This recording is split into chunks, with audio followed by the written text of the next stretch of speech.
sino que vamos a tocar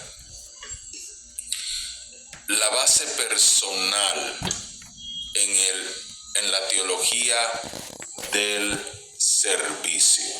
¿A qué me refiero? Estamos en el primer punto, la introducción al tema de hoy. ¿A qué me refiero en lo personal? En la teología del servicio hemos hablado de cómo debemos comportarnos, cuál debe de ser nuestra motivación, cómo debemos siempre mantener esa humildad, en qué espera el Señor de nosotros, cuál es la forma en que, a pesar de nuestro trabajo ser individual, ese trabajo cubre la Iglesia Universal de Cristo mundialmente. O sea, hemos hablado todos estos aspectos, pero hoy nos vamos a enfocar en lo personal,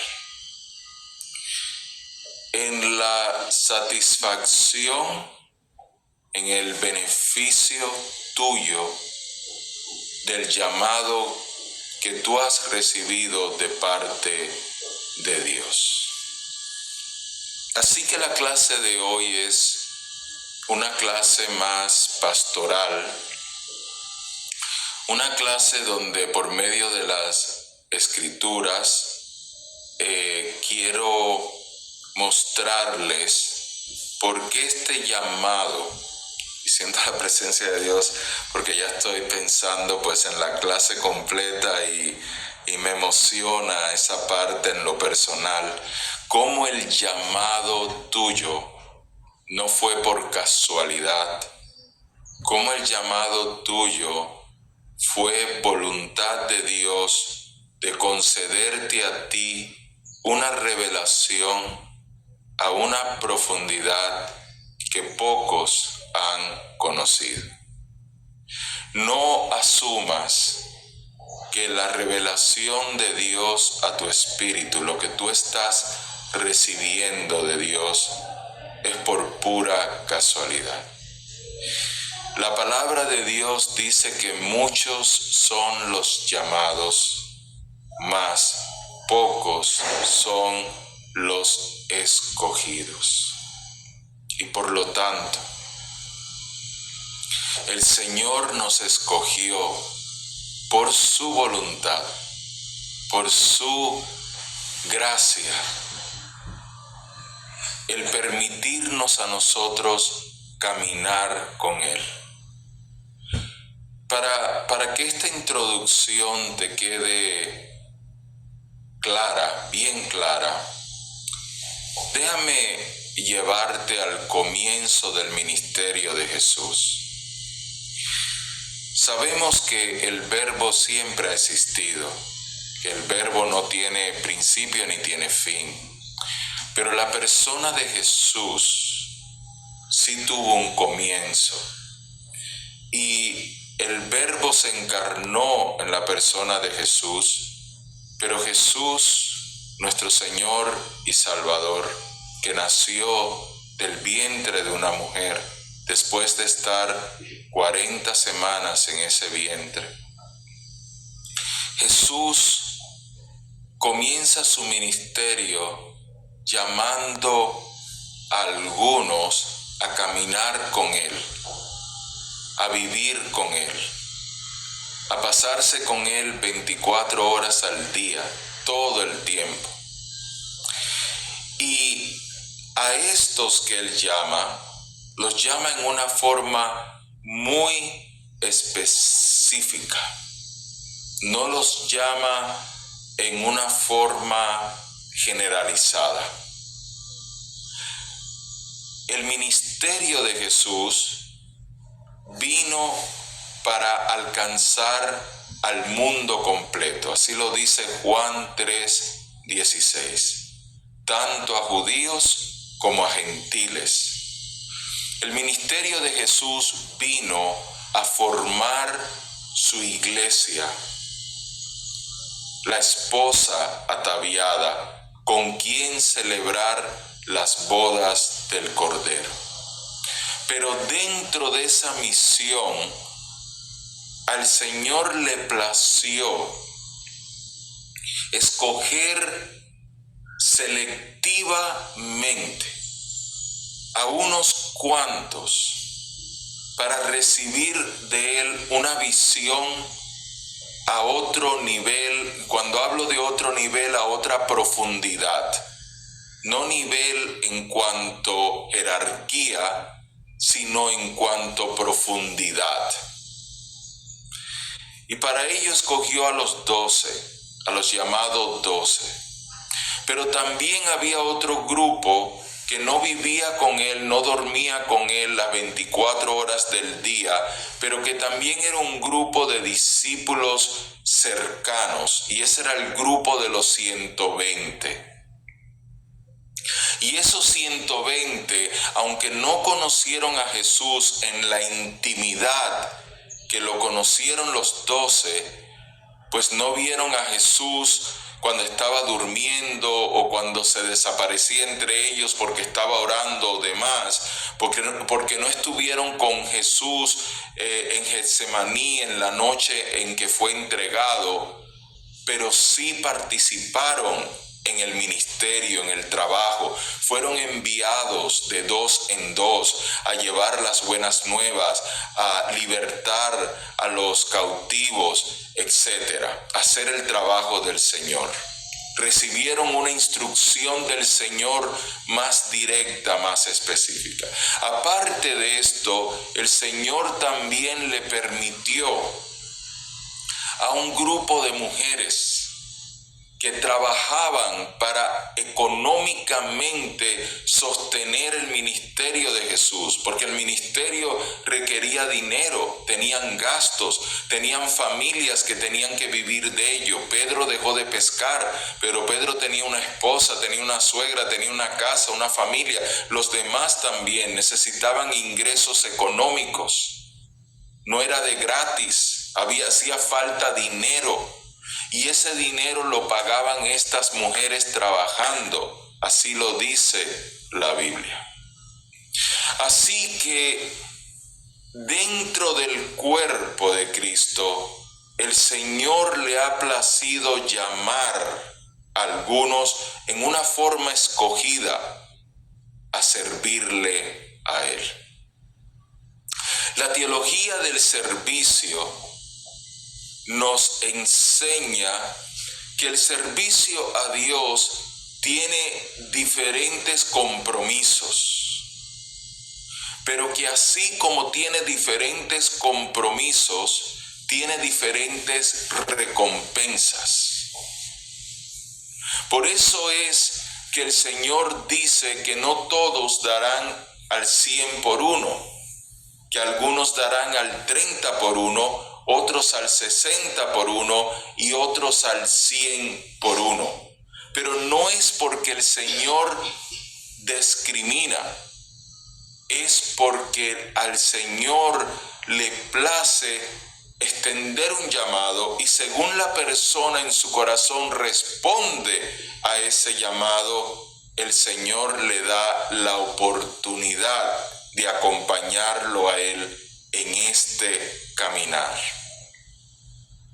Por eso que cuando el rico se le acercó a Jesús y le preguntó que qué tenía que hacer para ser salvo, el Señor Jesús comenzó hablándole de la ley, o sea, de lo que él conocía, del Antiguo Testamento. Y él le recitó los 10 mandamientos. Y Jesús le dijo, pues bien, haz eso.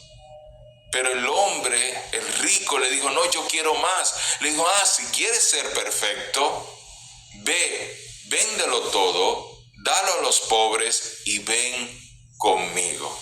Esa palabra perfecto no se refiere a una persona que nunca comete un error, pero se refiere a una persona que quiere alcanzar la perfección, que busca la perfección. Una persona que está dispuesto a pagar un precio mayor para una recompensa mayor.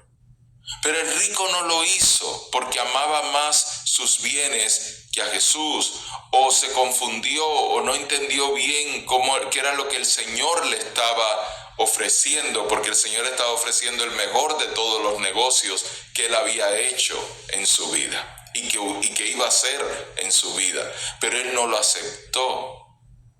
Entonces el Señor, conociendo los corazones de cada uno de nosotros, porque Él nos conoce como nadie nos conoce, Él nos extiende el llamado. Cuando el Señor llamó a Cefas, a Simón, a Pedro, cuando el Señor lo llamó, el Señor conocía el carácter explosivo de Pedro. El Señor sabía que Pedro tenía un carácter difícil con que trabajar y quizás tenía hasta trastornos de personalidad y otras cosas. Pero el Señor conocía que al final, en ese Pedro, existía un corazón que se iba a rendir totalmente a Él.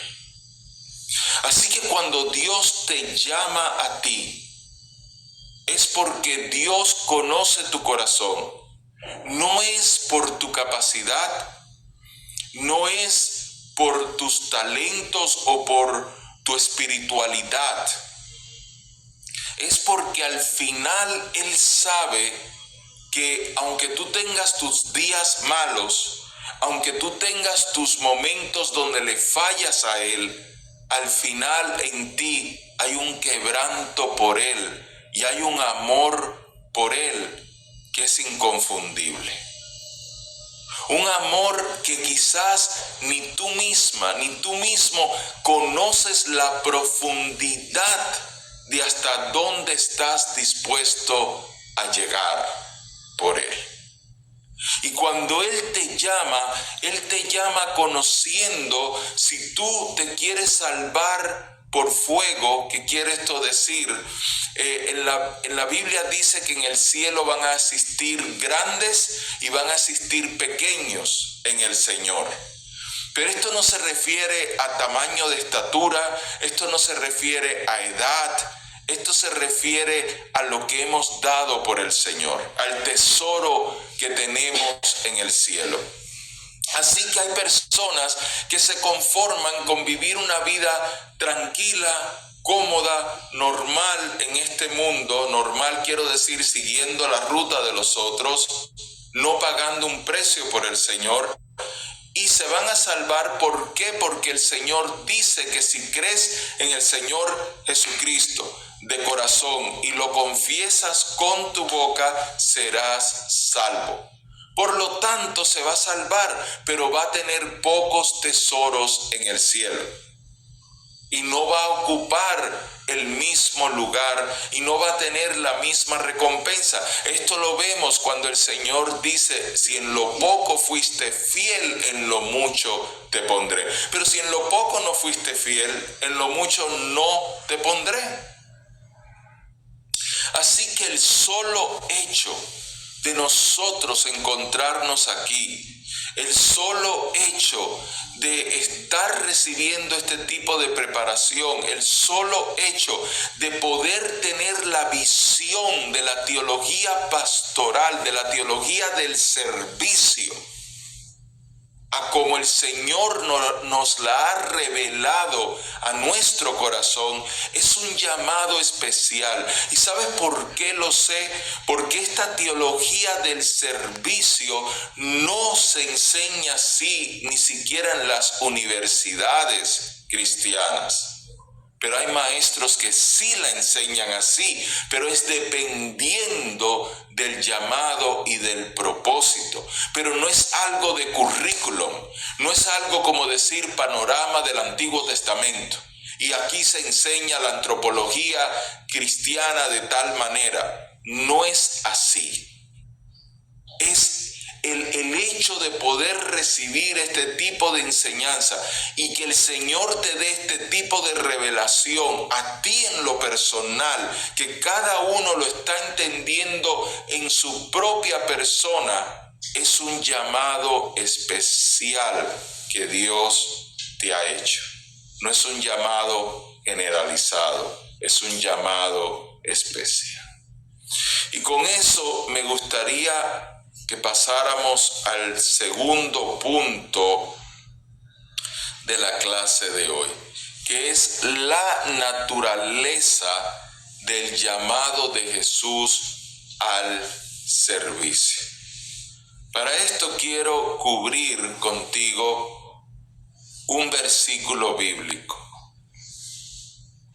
Y si vas o lo lees aquí en la pantalla conmigo, Marcos 10:45, porque el Hijo del Hombre, mira esta expresión, cuando Jesús está hablando del Hijo del Hombre, se está refiriendo específicamente a su naturaleza humana.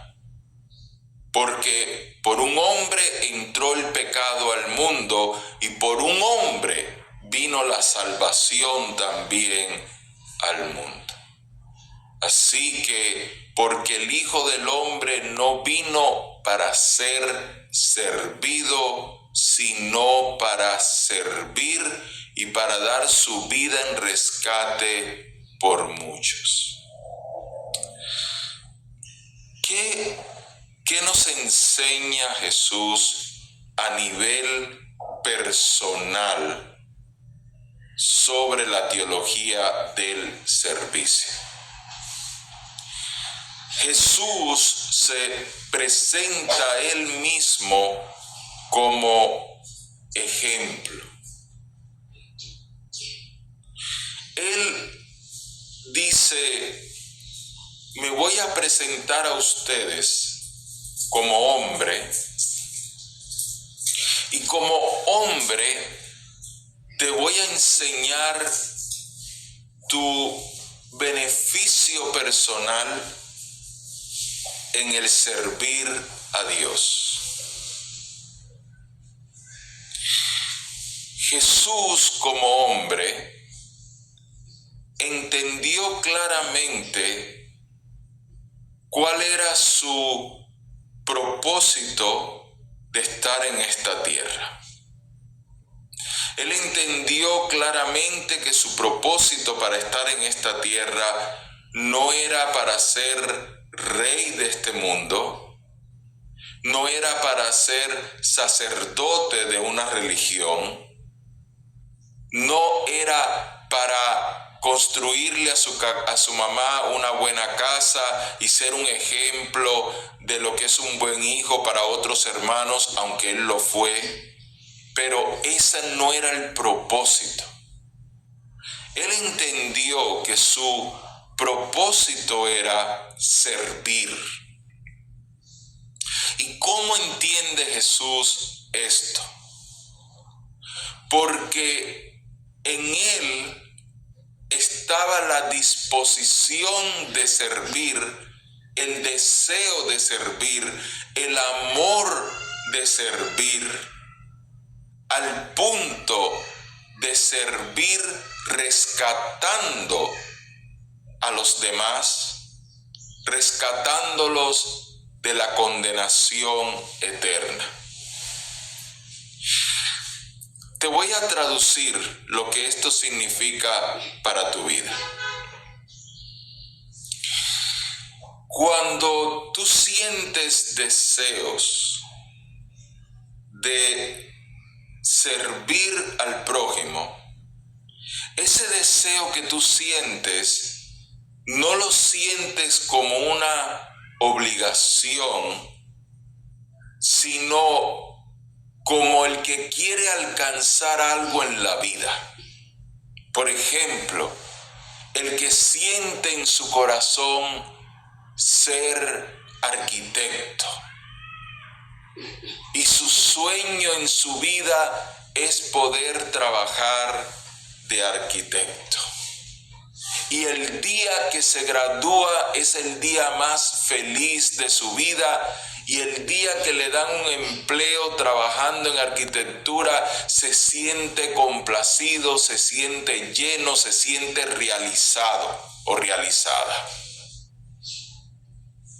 Así que realmente cuando una persona tiene un llamado de Dios, ese llamado del que te hablé en la introducción, ese llamado no es un llamado de obligación, de carga.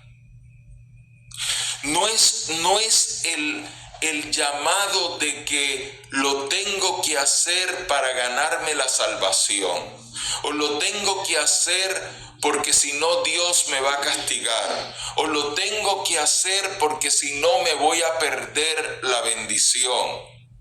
No, el que siente eso no está sintiendo el verdadero llamado a servir, como lo describí en la introducción. Ese llamado de que el Señor te llama por nombre y te escoge, como escogió a Pedro, como escogió a Juan, como escogió a las mujeres que sirvieron en su ministerio, como escogió a los 120 que lo seguían a él, como escogió a los 120 que estaban unánimes juntos el día del bautismo de Pentecostés, del Espíritu Santo. No es ese llamado, porque el llamado es una autogratificación que me da el yo servir.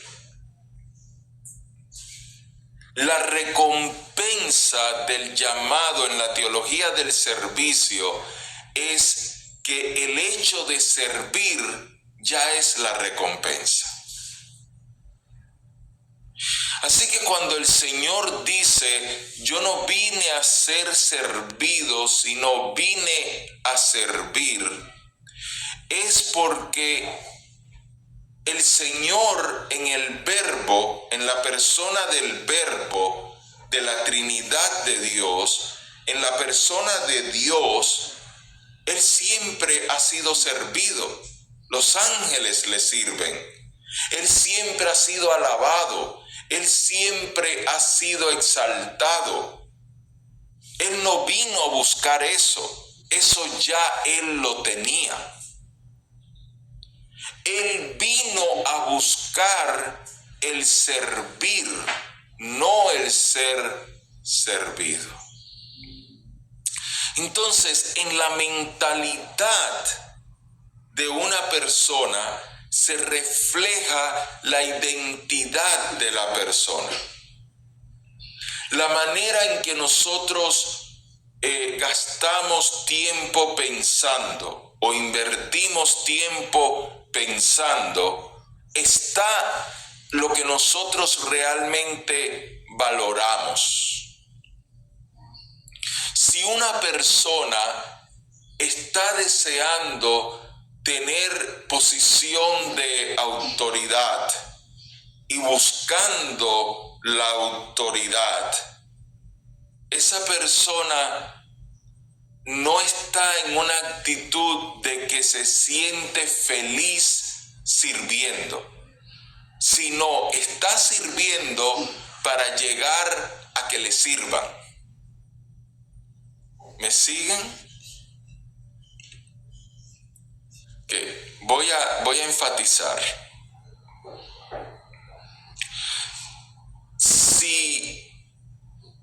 Si yo estoy ahora en un ejército y yo soy soldado raso en el ejército, para los que entienden la parte de militar, y yo estoy trabajando como soldado y haciendo el mejor trabajo posible, pero con el objetivo de ser ascendido aunque sea a cabo y luego a sargento, y después que me vayan poniendo más rayas en el rango.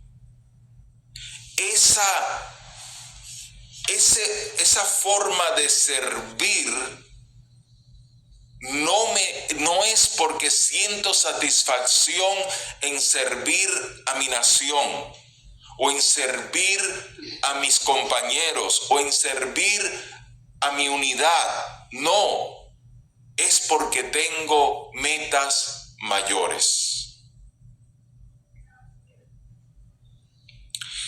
Ahora, voy a ir a su comentario, mi hermano Manuel. Voy a ir a su comentario en un momento.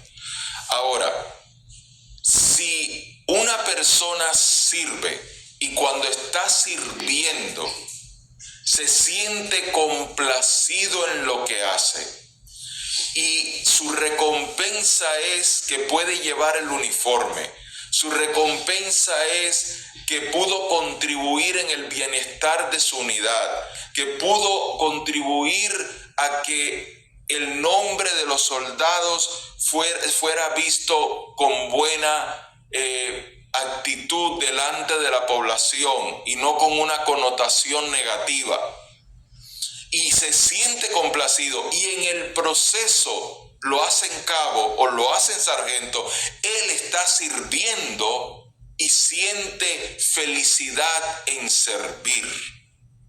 No tiene que ver lo de los ascensos. Jesús no vino buscando adoración.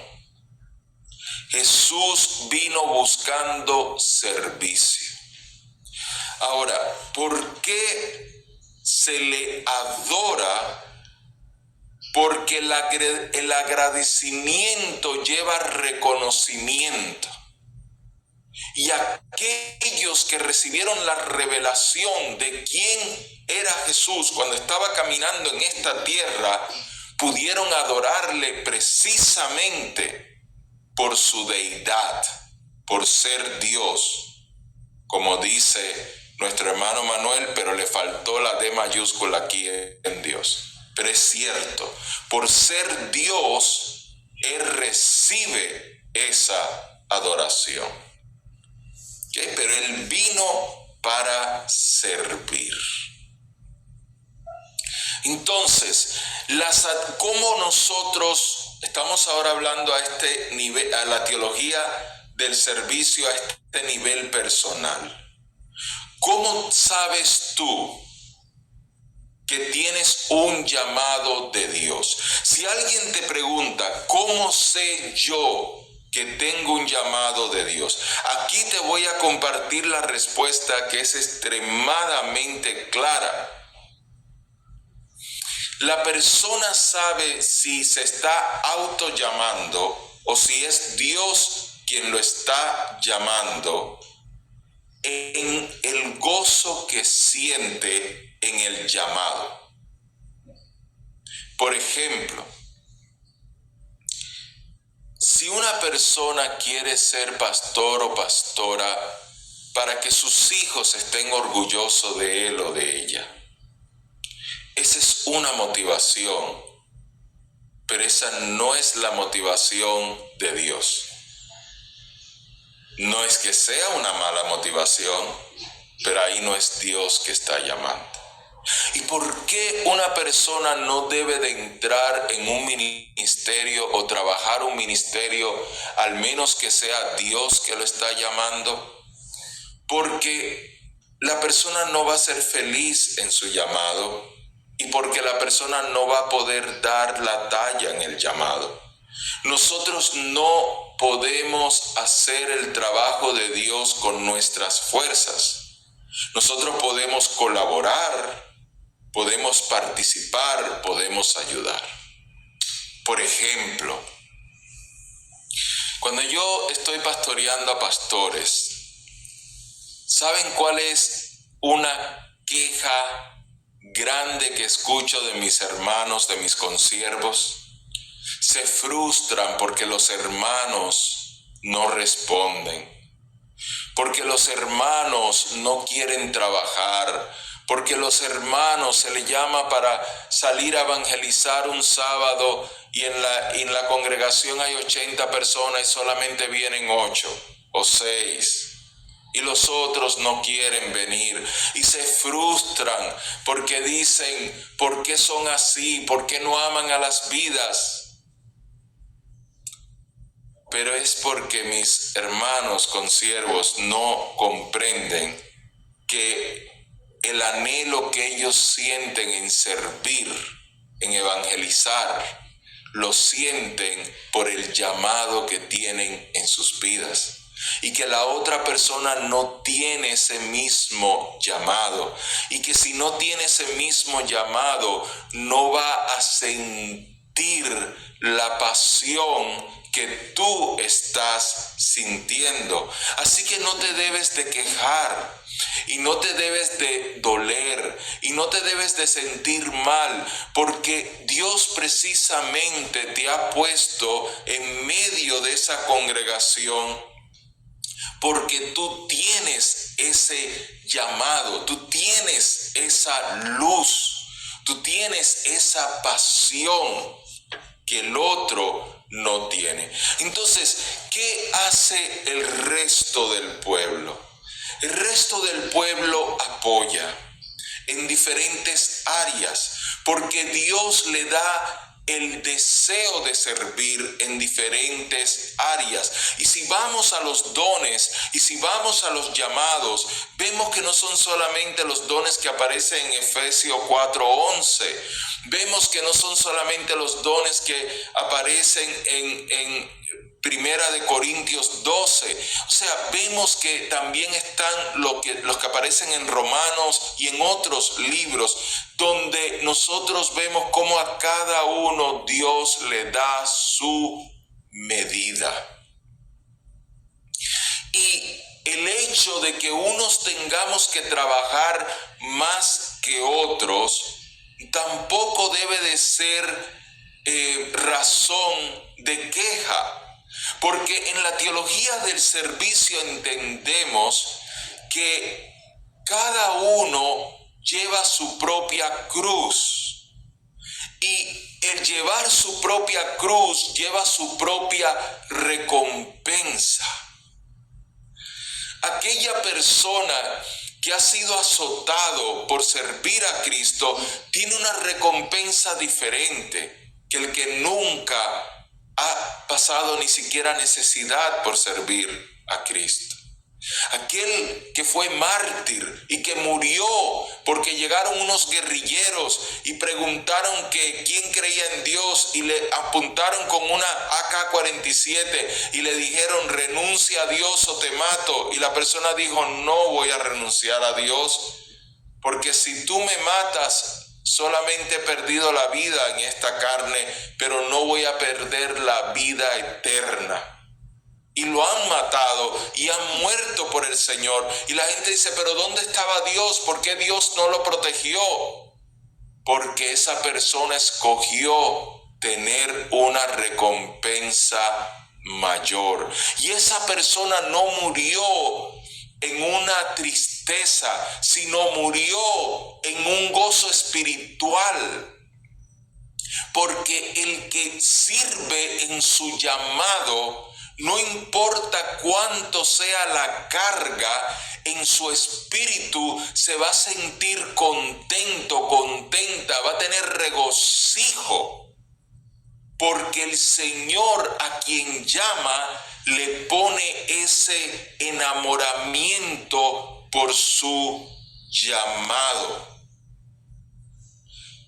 El error que cometemos muchos que sentimos el llamado es querer forzar a la otra persona a enamorarse de Cristo de la misma manera que nosotros estamos enamorados de Cristo. Y ese es un error total. Por eso yo en el instituto le digo al personal, a todos los que trabajan en diferentes departamentos, en admisiones y demás, no force a las personas. Aquel que no muestre un interés real, aquel que no quiera seguir las instrucciones que se le está dando, no lo force. Porque esto no se trata de tener más alumnos. Esto se trata de que quien llegue sea porque de verdad está respondiendo a un llamado. No porque los estamos obligando solamente para aumentar los números. No, esto no es que estamos vendiendo un automóvil ni una casa. Esto es una respuesta a un llamado. Esa persona lo trajo porque Dios tiene un propósito en ese llamado. Exacto, mi hermano Manuel. Ellos se sintieron gozosos. Los hermanos, cuando están recibiendo estas clases, se sienten gozosos. ¿Pero por qué? No es por su hermano Pablo. Me refiero a Pablo Caballero, no a Pablo el apóstol. Pero es porque estamos en un mismo espíritu. Y ese gozo lo produce la revelación que el Señor está trayendo a cada uno, que trajo con su propósito específico, y el Señor está confirmando algo que ya Él había puesto en cada uno de nosotros desde hace mucho tiempo, desde hace mucho. Pero es el momento. Hoy es el momento en el plan de Dios. Entonces, la naturaleza del llamado de Jesús al servicio me enseña esto en la teología del servicio. Y por favor, me gustaría que resumieran este punto con esto que les voy a decir. No lamentemos las respuestas de otros al servicio de Dios. No nos quejemos, no maldigamos a las personas que no tienen la misma pasión. No forcemos a las personas el amor de servir en ciertas áreas, pero que a lo mejor tienen el deseo y el amor de servir en otras áreas. Ayudémoslos a desarrollarse en esas otras áreas, pero no los obliguemos. No le pongamos cargos de conciencia. No les digamos: si tú no le sirves al Señor como evangelista, las almas se van a perder y va a ser por culpa tuya, porque eso es mentira. Si el Señor quiere salvar a alguien, el Señor hasta una mula le puede hablar. Sí, yo sé que tenemos que ser nosotros, porque nosotros somos los redimidos. Pero lo que te quiero decir es que aunque sea una mula le va a hablar, la persona se va a asustar y te va a buscar para que tú le expliques por qué la mula le habló.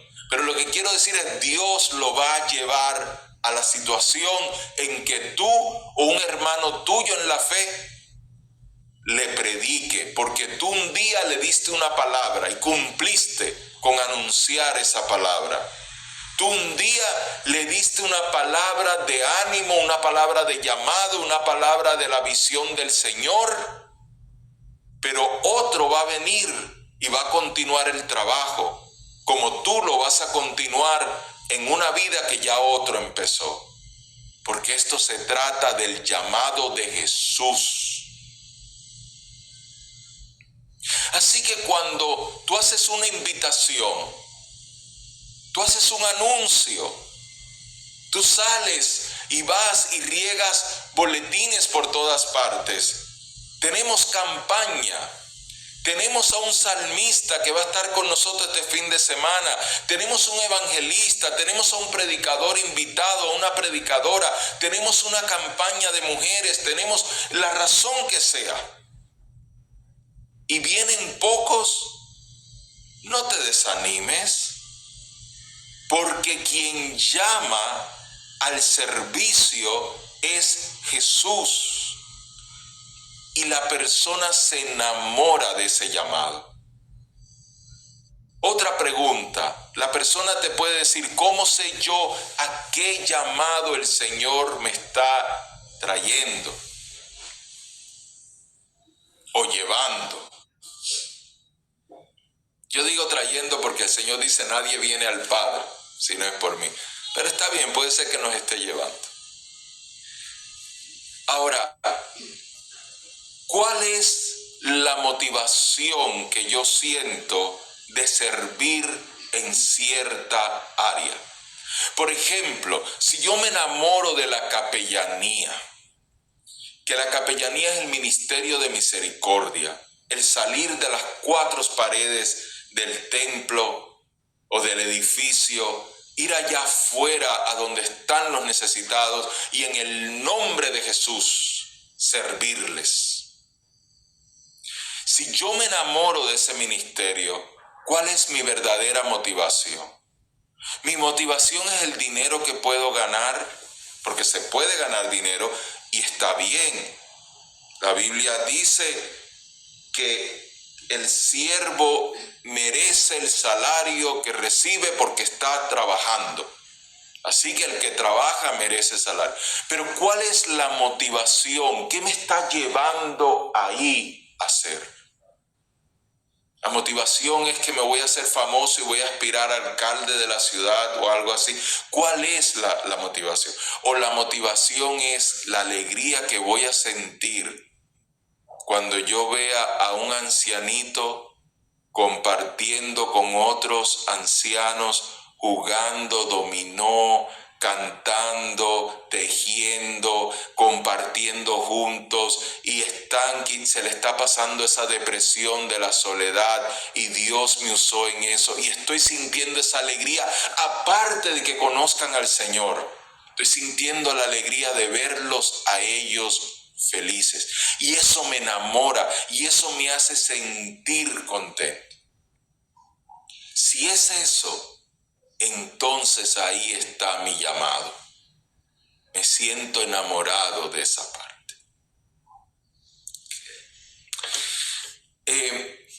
Vamos a ir al siguiente punto, que sería el tercer punto. Y vamos a hablar ahora de la teología del servicio a nivel personal, pero como fuente de plenitud espiritual.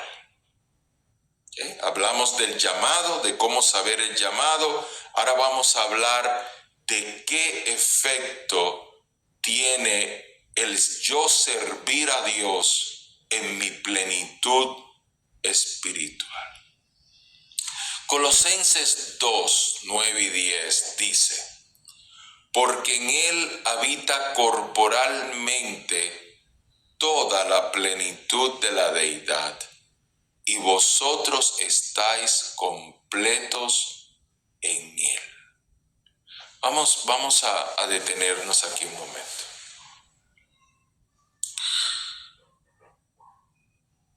La vida es tan corta, tan corta. Y si tú evalúas, si tú tomas ahora y miras tus últimos 10 años de vida, 15 años de vida, y haces un inventario de cómo invertiste tu tiempo y cómo te sentiste completo, completa, o cómo te sentiste siempre como en una desesperación de algo o en un afán de algo, o cuántos de esos momentos tú estuviste tranquilo, tranquila, cuántos de esos momentos pasaste sintiéndote que no tenías que estar buscando otras cosas. Hacer un inventario. Probablemente descubras que mucha parte de esos últimos 10 años de tu vida, o 12 o 15 años, dependiendo tu edad, lo pasaste sin vivir. Lo pasaste con un afán, lo pasaste en una búsqueda, en una rutina, o sea, no tuviste esos tiempos de sentirte completo, completa. Para nosotros poder llegar a sentirnos completos, tenemos que sentirnos completos espiritualmente. Pero eso no se trata solamente de recibir a Cristo. Porque yo te digo, para la gloria del Señor, hace 33 años yo recibí a Cristo en mi vida. Pero yo no te voy a decir que yo me he sentido completo 33 años de mi vida. Entonces, no se trata solamente de recibir al Señor, sino se trata de entender en dónde y cómo yo encuentro la plenitud. Y para yo entender eso, yo tengo que ver a Jesús cómo Él corporalmente, físicamente, tenía la plenitud de la deidad.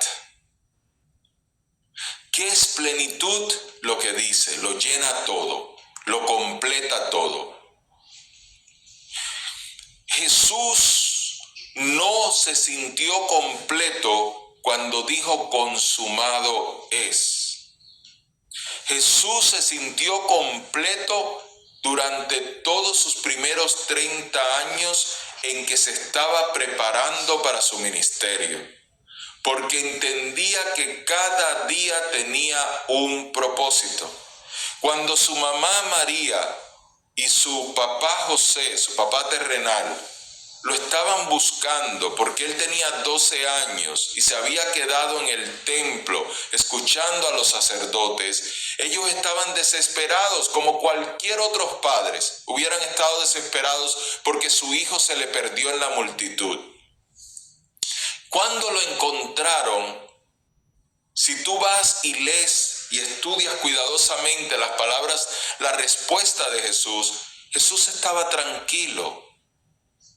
Esa tranquilidad venía porque él se sentía que estaba viviendo su momento en escuchar a los sacerdotes porque se encontraba en los negocios de su padre. Se encontraba en el tiempo de su padre. Así que Jesús no estaba todo afanado, todo desesperado. Esto vino él y lo repitió después, cuando él está predicando sobre el afán. Y él les dice a las personas que lo están escuchando, no vivan afanados por el día de mañana. Quiere decir que Jesús no tenía metas a largo plazo.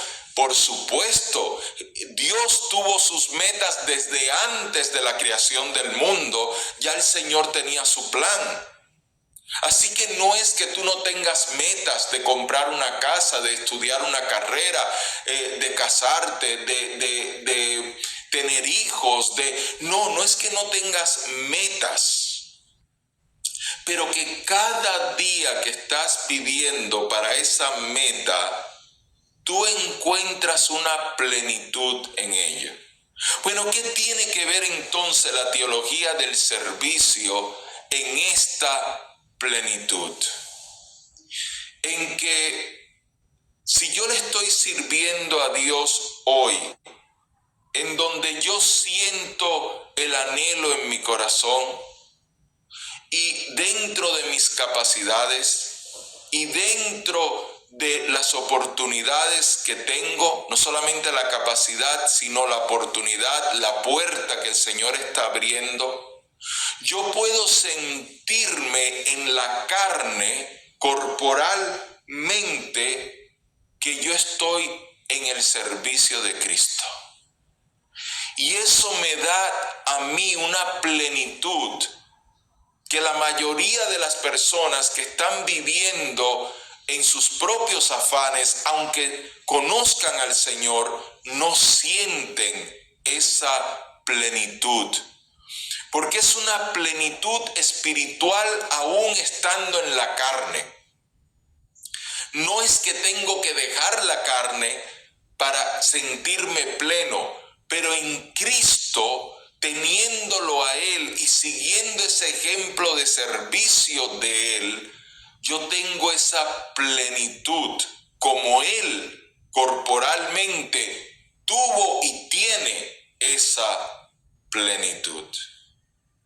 ¿Alguna pregunta sobre este punto? La teología del servicio te enseña que por lo tanto tu servicio a Dios te trae paz interior cuando tú lo estás cumpliendo. Tu servicio a Dios te beneficia a ti más que lo que beneficia a quien tú estás sirviendo. Porque tu beneficio a Dios te da una plenitud y tu servicio a Dios te da una identidad en la que tú no tienes que estarte buscando porque ya te has encontrado. Tu identidad no está en los logros que el hombre vea, aunque sí el hombre los va a ver. Tu identidad está en la paz que tú sientes sirviéndole al Señor donde Dios te quiere, sirviéndole en este día de tu vida.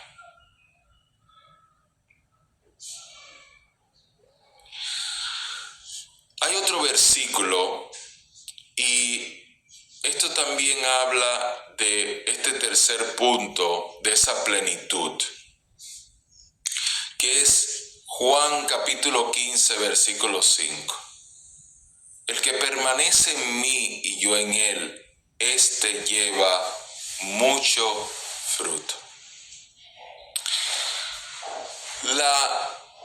La permanencia en Jesús automáticamente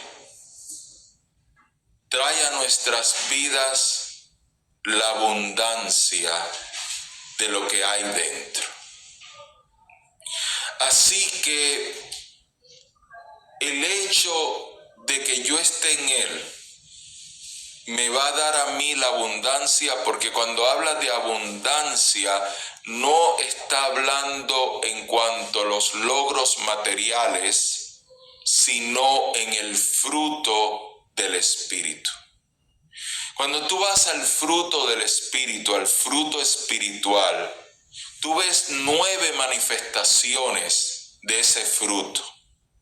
Y aunque el fruto es uno solo, tú ves cómo se manifiesta en esa paciencia, en esa mansedumbre, en esa templanza. Y tú ves cómo esa persona de Jesús se refleja en ti y se manifiesta en ti, y cómo ya tú no lo tienes ni que estar pensando, porque es algo que se empieza a fluir en forma natural. Que tienes tus días malos, claro, porque no eres Jesús, pero tú lo sigues teniendo como el blanco de tu soberana vocación, y tú sigues poniendo tu mirada en Él y sigues buscando esa plenitud de Dios como Él la vive corporalmente, tú la buscas tener corporalmente. Pero tienes tus altas y tus bajas. Pero es mantenerte en Él. O sea, el mantenerte en Él ya va a producir ese fruto. Ya lo va a manifestar. Ya lo va a llevar consigo. Okay. Y cuando vayamos ahora al próximo punto, por favor. Y vamos a hablar del cuarto punto, el servicio como descubrimiento de nuestra identidad en Cristo. ¿Cuál es la lucha más grande de nuestra identidad en Cristo? Que siempre lo que está alrededor de nosotros va a querer tener mayor influencia en nuestra identidad de la que Cristo tiene en nosotros. La teología del servicio nos enseña a nivel personal que aquel que es llamado por el Señor a servirle a una mayor profundidad, se le hace más fácil mantener su identidad en Cristo que aquel que no ha recibido el mismo llamado. La persona que no siente ese amor por el prójimo, a la capacidad de quienes hemos recibido este otro llamado por Dios, a un llamado a caminar con Él, un llamado a vivir con Él. Esa persona le va a costar trabajo su identidad. Por eso, miren, yo he cometido errores ordenando pastores. Yo he tenido pues la bendición como pastor obispo de un concilio de ordenar a muchos pastores. Y viendo la necesidad de que la obra está sin pastor, yo he mirado entre los líderes quiénes son aquellos que pueden hacer el trabajo.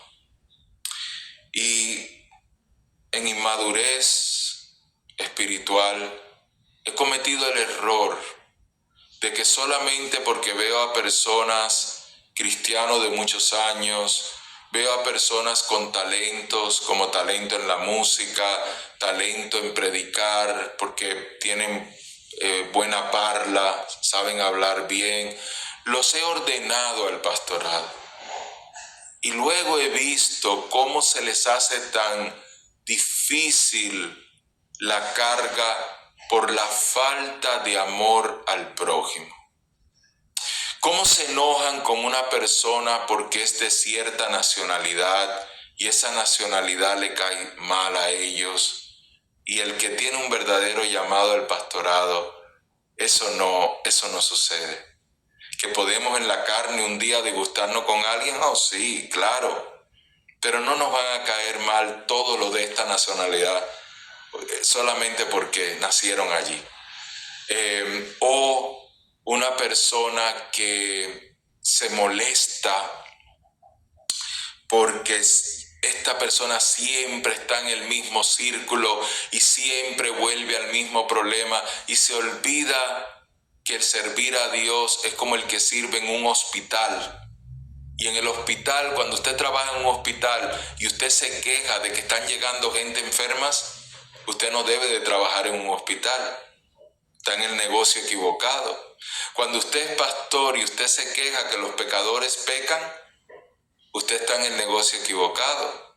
Porque precisamente el pastor está para buscar la ovejita que se descarrila y volverla otra vez a encaminar con enseñanza, con paciencia, ponerle aceite sobre su cabecita. Ese es el trabajo. Y se va a volver a descarrilar y vas a volver otra vez lo mismo. La persona que viene y dice, ya yo no le vuelvo a dar consejos a esa persona. Ya me cansé. ¿Para qué tanto consejo si al final va a hacer lo que quiera hacer? Entonces no estás llamado a ser pastor consejero o pastora consejera. Estás en el negocio equivocado. Estás en el negocio equivocado porque eso es lo que es pastorear. Y yo me equivoqué muchas veces. Y le pido perdón a Dios porque cuando una persona tiene una identidad con Cristo, aunque esa persona tenga luchas, esa persona va a entender algo, y estoy hablando la identidad no de cristiano, estoy hablando la identidad de siervo o de sierva. Lo que traje en la introducción, por favor, sigamos el mismo bosquejo, mantengámonos en la misma línea de pensamiento. Aquel que es llamado a servir tiene un llamado diferente al que es llamado solamente a ser parte del cuerpo. Y es Gálatas 2:20. Ya no vivo yo, mas vive Cristo en mí. Y hasta siento la presencia del Señor solamente en leer esas palabras.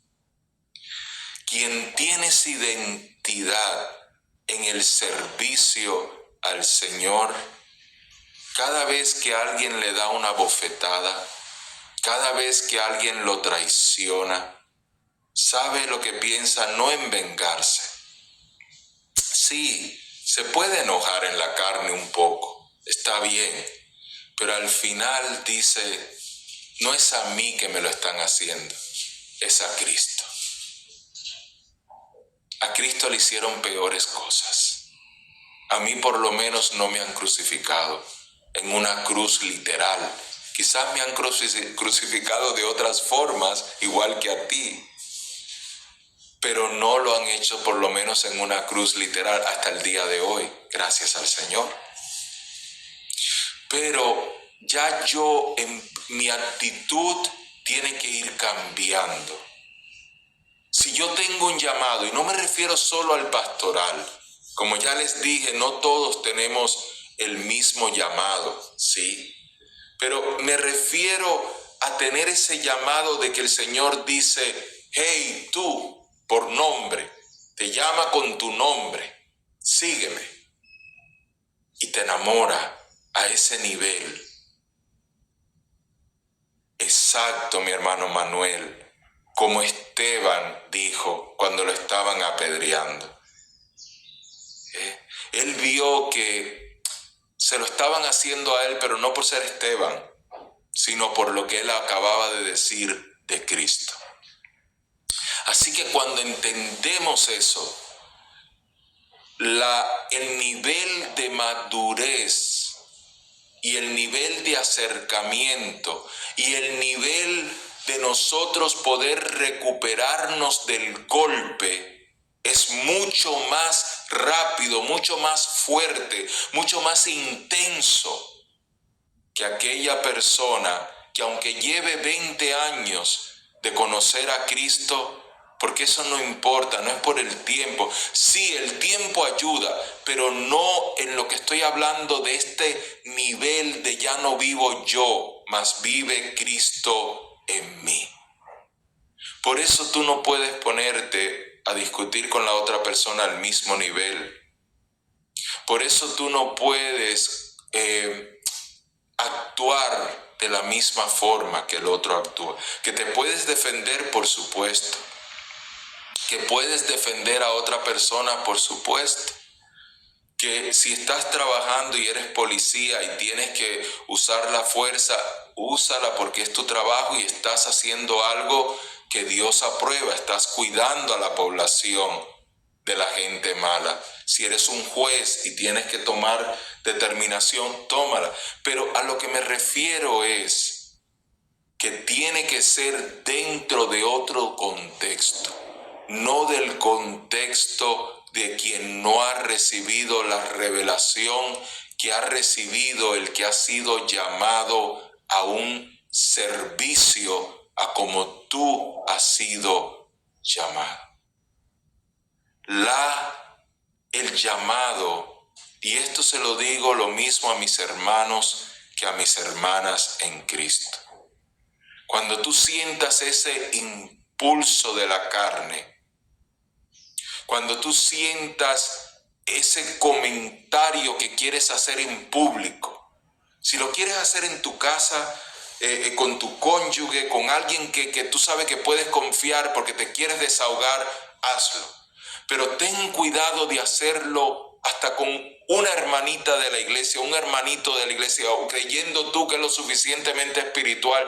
Ten cuidado, porque quizás esa persona no está preparada al llamado como tú estás preparado para aguantar el golpe. Y tú estás tratando de compartir el golpe con otra persona, y cuando compartes el golpe con esa otra persona no lo va a poder soportar, como tú lo puedes soportar, y no se va a poder restaurar y restablecer como tú te puedes restaurar, porque no tiene el mismo tipo de llamado. Gloria a Dios, mi hermana Sandra, gloria a Dios. Pero asimismo, como estamos recibiendo esta clase, por favor, tómalo en la misma línea de lo que hemos hablado desde el punto 1 hasta el punto 4. Esto es para ti. Esta clase tiene que ver en tu ministerio, en tu servicio a Dios. Comprende que cuando alguien no quiera servir como tú sirves, no te frustres. Comprende que cuando alguien no pueda aguantar el golpe como tú lo aguantas, no te sientas mal. Y tampoco te sientas mal que a algunas personas Dios no le da las mismas tareas, porque ese no va a tener la misma recompensa que la que tú vas a llevar. Así que si tú ves que hay predicadores que la iglesia se le llena sin pagar ningún precio, no lo envidies, no lo envidies. Tú no sabes lo que hay detrás de eso. Tú ocúpate de cumplir tu ministerio dentro de lo que has aprendido de esta teología del servicio a nivel individual, personal. Y lo demás, el Señor se ocupa de ello. Vive tu vida en la satisfacción del hoy y déjale el mañana al Señor. En el próximo punto está la satisfacción duradera del servicio a Dios, y ahí vamos a terminar porque ya lo cubrí en lo que acabo de decir, pero vamos a ir al Salmo 16:11. Me mostrarás la senda de la vida. En tu presencia hay plenitud de gozo, delicias a tu diestra para siempre. Qué manera de concluir entendiendo este versículo. Señor, tú me mostrarás cómo servirte. Señor, yo entenderé que te estoy sirviendo porque sentiré la plenitud del gozo en lo que estoy haciendo. Y aunque tengo ambición de hacer más por ti, y aunque seguiré hacia adelante con la intención de servirte mejor, me siento en este momento gozoso, pleno, satisfecho. Me siento enamorado de lo que estoy haciendo por ti, Señor. Y sé, Padre, que a tu diestra, en tu poder, que es lo que significa la diestra, siempre hay un manjar para yo comer. Siempre hay delicias. Yo voy a poder seguir creciendo espiritualmente, comiendo espiritualmente, recibiendo espiritualmente, Señor, y confiando, Señor, en este